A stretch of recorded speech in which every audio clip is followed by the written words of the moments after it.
बंधुओं, मैं अपने विचार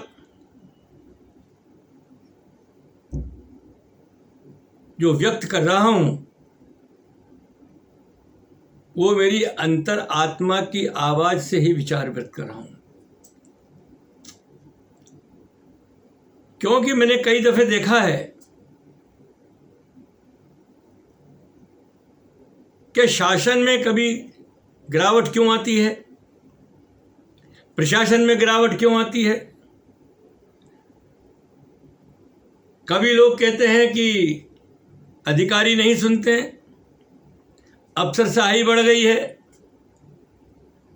लेकिन उसका कारण क्या है? उसका सबसे बड़ा कारण अगर है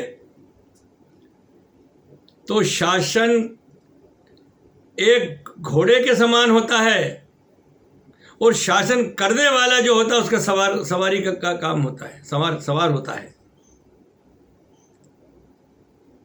घोड़ा ये पहचान लेता है मेरा सवार मेरे ऊपर बैठा वो कैसा है। अगर वाकई सवार होशियार है और लगाम उसके हाथ में है तो वो सही दिशा में चलेगा। अगर सवार जो है अनाड़ी हो, सवार अनुभवहीन हो,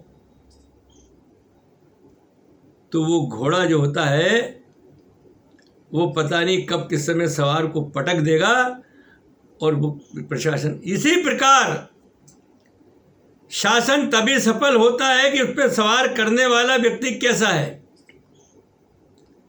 सरकारी मशीनरी के अंदर जो है वो लोग पढ़े लिखे लोग आते हैं,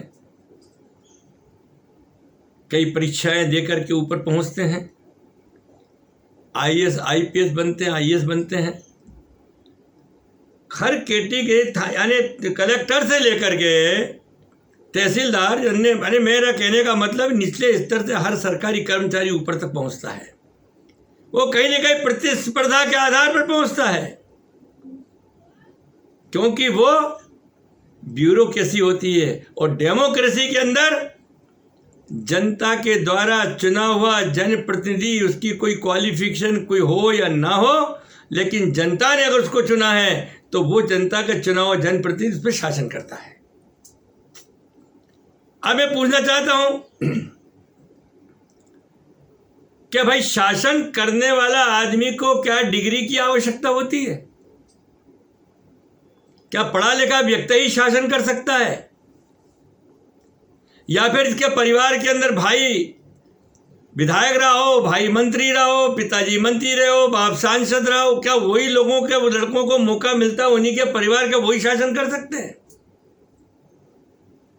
नहीं, शासन करना एक कला होती है और वो कला होती है ईश्वरी देन के आधार पर होती है, गॉड गिफ्ट होती है। मैंने एक बात देखा है कि पूर्व में पहले प्रकाश चंद्र सेठी की सरकार में एक मंत्री थे जो थे लोक निर्माण मंत्री, नाम नहीं लेना चाहूंगा मैं उनका, और 8वीं फेल। जिस समय सेठी जी ने उनको कहा कि संजय गांधी जी का आदेश है कि उनको रोड रोलर का जो ठेका है एक कंपनी को दिया जाए, उसने फाइल देखी। फाइल देखने के बाद उसने कहा कि ये तो रेट से कई गुना ज्यादा महंगा है। उसने कहा सेठी जी, ये जनता के द्वारा चुनी हुई अपनी सरकार है और जनता के द्वारा चुनी सरकार का मतलब ये होता है कि हम अपने शासन का नुकसान नहीं करना चाहते। ये मैं ऑर्डर नहीं कर सकता। उन्होंने कहा कि इस संजय जी का आदेश है, आपको करना चाहिए, नहीं तो उनकी नाराजगी झेलना पड़ेगी। उस व्यक्ति ने कहा कि कुर्सी आज कल की जाने वाली, आज चली जाओ, मुझे उसकी परवाह नहीं है, लेकिन शासन और प्रशासन के सामने समझौता कभी नहीं करूँगा ऊपर उनसे। उसका परिणाम एक अलग बात है कि उनको आगे जाके उनका खामियाजा भोगना पड़ा।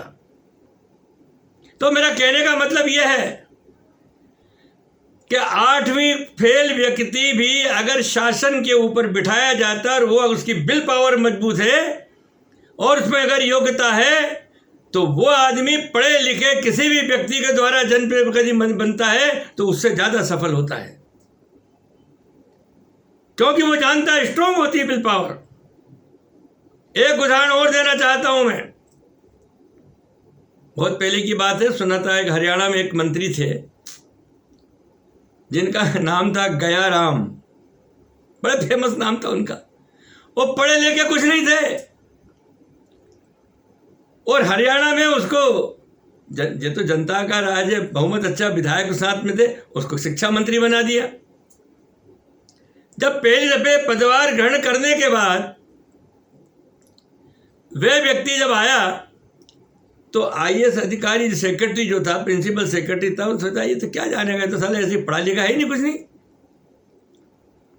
वो जैसे आया वो बैठ गया। उसने कहा कि आप खड़े होइए। आप बैठ कैसे गए मेरे बगैर इजाज़त? वो सेक्रेटरी सब पका गया, बोले यार ये तो बड़ी ऐसी बात है। बोले सर ये फाइल पे मुझे आपके अनुमोदन चाहिए। उसने कहा कि क्या है इस अनुमोदन में? उसने फिर बताया कि ये सर ठीक है। वो तो सेटिस्फाइड हुए। उन्होंने जब दस्तखत करना शुरू किया तो सेक्रेटरी ये देख रहा था कि ये नीचे देख रहा था कि दस्तखत क्या क्या कर रहे हैं, गया राम। तो उसने गया राम ने कहा अरे वे इधर क्या देखता है, अरे इधर देख, इधर इधर ये देख तू। और वो सफल शिक्षा मंत्री बना। मुझे जानकारी ऐसी लगी कि एक देश का बहुत बड़ा चलाने वाला व्यक्ति, उसने भी शासन को बहुत अच्छा किया।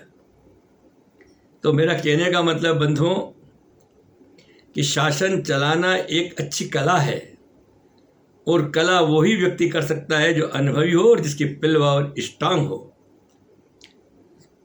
राजनीति के अंदर डिग्री विग्री का कोई महत्व नहीं। अगर मान लीजिए आपके पास लंबी चौड़ी डिग्री है, ग्रेजुएट पोस्ट ग्रेजुएट सब कुछ हो, और अगर आपको शासन चलाने में विल पावर आपकी नहीं है तो आप कभी सच्चा शासन नहीं दे सकते हो। और फिर अफसरशाही बिल्कुल हावी होगी आप पर। अफसरशाही पे नकेल डालने के लिए आपको उससे ज़्यादा योग्य बनना पड़ेगा।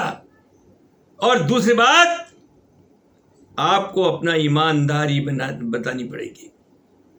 अगर आपने अफसरशाही के ऊपर चले, मैं एक बात बता देना चाहता हूं शासन करने वाले लोगों से कि अफसर किसी का नहीं होता है, जो जिसका शासन होता उसका साथ जाता है। लेकिन लोग समझते हैं, पर अफसर भी जानता है कि अपन जैसा इनको पहले दाना डालो, इनको पटाओ, इनको प्रभावित करो, इनके आसपास के जो लोग हैं उनके कान भरो और अपने पक्ष में रखो। अफसर बहुत तेज होता है, लेकिन शासन करने वाला इन सब से मुक्त होता है तो वो किसी अफसर के बस में नहीं होता है। और फिर अफसर आके समझ लेता है कि ये जो शासन करने वाला ये व्यक्ति है, ये सवार है, ये योग्य है, और वो फिर उसी आधार पर वो फिर शासन भी करता है। मैं बंधुओं एक बात मैं बता देना चाहता हूँ कि ये शासन जो होता है और शासन में जो काम करने वाले जो कर्मचारी जो होते हैं, चाहे वो चपरासी हो, चाहे कलेक्टर हो, चाहे आईएएस हो, आईपीएस हो, एनीबडी कोई भी हो, जब वो आदमी ऊपर आता है तो वह व्यक्ति का विल पावर मजबूत कभी नहीं होती। यस सर करते करते हो जाता है। और उसे व्यक्ति को अगर शासन में बिठा दिया जाए तो उसको फाइट करने की उसमें जो होती क्षमता होती है, वो जो विल पावर होती है, वो कमज़ोर हो जाती है। और वो अच्छा शासक, एक अफसर तो अच्छा बन सकता है, पर एक सफल शासक और अच्छा शासक कभी नहीं बन सकता है, ऐसा मेरा मानना है। मैं क्षमा चाहता हूँ, इसमें कभी किसी को बुरा लग गया हो तो माफ़ी चाहता हूँ। ये तो मैंने अपने विवेक अंतर आत्मा की आवाज़ से, मैंने बगैर पढ़े लिखे आत्मा की आवाज़ से मैंने अपने विचार व्यक्त किए। इतना ज़रूर है मेरे बंधुओं, मुझे आज गर्व इस बात का है कि मेरे देश का प्रधानमंत्री मोदी है। मोदी जी के जैसा व्यक्ति, आज मैं कहता हूं, ईश्वर का वो अवतार है। भारत माता की गोदी का वो लाल है कि उसने इस भारत को सुधारने के लिए उसने जन्म लिया है। और मुझे निश्चित रूप से मैं कहना चाहता हूं कि वो जिस प्रकार भ्रष्टाचार के ऊपर जो नियंत्रण रख करके, जो अफसर कंट्रोल रख करके जिस प्रकार का वो कर रहे हैं, आने वाला भविष्य नरेंद्र मोदी जी के नेतृत्व में बहुत उज्जवल होगा। और हमारा देश विश्व का महान देश होगा और भारत माता का झंडा पूरे विश्व में फहराएगा। इस परिकल्पना के साथ मैं अपना उद्बोधन मैं समाप्त करता हूँ। जय हिंद, जय भारत, भारत माता की जय।